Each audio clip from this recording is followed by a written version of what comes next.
नमस्कार, मी नीता पगार. आजच्या व्हिडिओमध्ये तुमचं मनपूर्वक स्वागत करते. इंटेजर्समध्ये आज आपण बघणार आहोत सबट्रॅक्शन ऑफ इंटेजर्स. चला तर मग सुरू करूया आजचा व्हिडिओ. आपण आता सबट्रॅक्शन ऑफ इंटेजर्स बघूया. First example 3 - 6.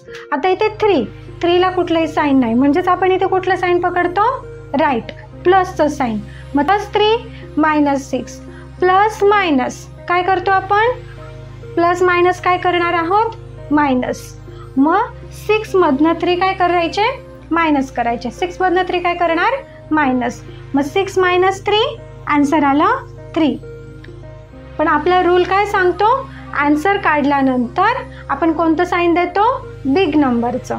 बिग नंबरला कुठलं साईन आहे? मायनसचं, म्हणजे -3. आलं लक्षात? हे आपण ॲडिशन ऑफ इंटेजर्स जो आपण मागचा व्हिडिओ बघितला त्यामध्ये शिकलेलो आहोत. जो कोणी हा व्हिडिओ नवीन बघत असेल त्यांच्यासाठी लिंक मी डिस्क्रिप्शन बॉक्समध्ये दिलेली आहे. नेक्स्ट एक्झाम्पल बघूया. 8 - -5. आता काय करायचं? इथे सर्व गोंधळ असा उडतो. तर मी सांगितल्याप्रमाणे हा पहिला नंबर जो आहे फर्स्ट तो आपण तसाच लिहून घेणार. पुढचे जो 2 साईन आहे त्या 2 साईनचं कन्वर्ट आपल्याला एकाच साईनमध्ये करायचं आहे, म्हणजे आपल्याला हा प्रॉब्लेम सॉल्व्ह करता येईल. तर इथे मायनस आहे. मग आपला रूल काय सांगतो? 2 सेम साईन असेल तर आपण काय करतो? ॲडिशन, म्हणजेच प्लस. मग -- +5. ही एक स्टेप आपली इथे तयार होते. मग आपण आता त्याचं काय करणार आहोत? आन्सर काढणार. 8 + 5 13. काय आन्सर आला? 13.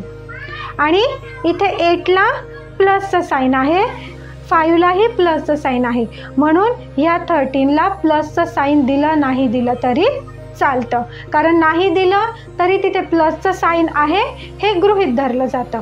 आलं लक्षात? प्लसचं साईन दिलं नाही दिलं तरी चालतं, पण मायनसचं साईन हे आपल्याला अवश्य द्यावं लागतं. कळालं? Next example. काही करायचं नाही, आधी जो -2 आहे तो तसाच लिहिणार. पुन्हा प्लस आणि 4. आणि मग आता आपण आन्सर काढूया. आता इथे -2 + 4 2 वेगवेगळे साईन आहे. मग जर 2 वेगवेगळे साईन असतील, डिफरंट साईन असेल तर आपण काय करतो? त्याचं सबट्रॅक्शन. 2 डिफरंट साईनला सबट्रॅक्शन आणि सेम साईनला ॲडिशन. या 2 गोष्टी फक्त लक्षात ठेवायचा, जास्त कन्फ्युजन करायचं नाही. प्लस तर मायनस करणार. मग 4मधनं 2 काय करणार? मायनस करणार. त्याचा आन्सर आला 2. पण रूल काय? बिग नंबरचं साईन. बिग नंबरला कुठलं साईन आहे? 4ला प्लसचं. मग इथे प्लसचं साईन हे आठवणीने द्यायचं मोठ्या नंबरचं. कळालं? -2 ब्रॅकेटमध्ये +7. पुन्हा आधी जो सुरुवातीचा नंबर आहे तो आपण तसाच लिहून घेणार, त्यामध्ये काहीही चेंजेस करायचे नाही. आता इथे मायनस आहे, इथे प्लस आहे, पुन्हा 2 वेगवेगळे साईन, त्याचं काय करणार आपण? सबट्रॅक्शन. आणि हा नंबर तसाच्या तसा खाली. आता आपल्याला सोडवता येईल. -2 - 7 आणि 2 किती झाले? 9. पुन्हा रूल काय आपला? राईट, बिग नंबरचं साईन. बिग नंबरला कुठलं साईन आहे? मायनसचं, म्हणजे -9. पुन्हा सांगते, साईनकडे लक्ष द्यायचं. जेव्हा ॲडिशन ऑफ इंटेजर्स किंवा सबट्रॅक्शन ऑफ इंटेजर्स करतो आणि जेव्हा आपण फायनल ॲन्सर काढतो, तर ॲन्सर काढल्यानंतर आपण बिग नंबरचं साईन ॲन्सरला दिलेलं आहे की नाही हे नक्की चेक करायचं आणि लक्षात ठेवायचं. पुढचं -3 - 0. मायनस आता इथे सेम साईन आहे.